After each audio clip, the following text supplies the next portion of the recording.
আসসালামু আলাইকুম এভরিওয়ান। আজ আপনাদেরকে দেখাবো খুব সহজে কোয়েল পাখি রান্না করে। চলেন দেখে নিই। প্রথমে পেঁয়াজ কুচি ভালোভাবে বেছে নেব, তারপর পেঁয়াজ বাটা, আদা বাটা, রসুন বাটা দিয়ে আবারও ভালোভাবে বেছে নেব।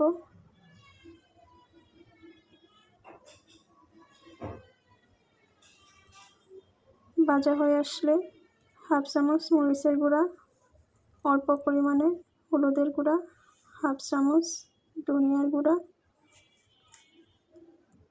জিরার গুঁড়া পরিমাণ মতো দিয়ে দিয়েছি, স্বাদ মতো লবণ দিয়ে মশলাগুলো ভালোভাবে কষিয়ে নেব।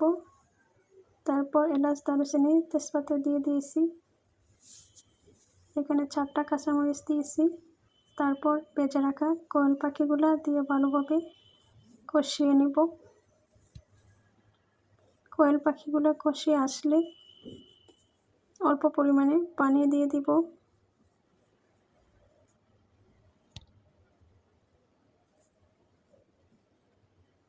হয়ে গেছে প্রায় আমার কোয়েল পাখি রেসিপি। তারপর আবারও জিরার গুঁড়া অল্প পরিমাণে দিয়ে দিয়েছি। হয়ে গেছে আমার কোয়েল পাখি রেসিপি। ভালো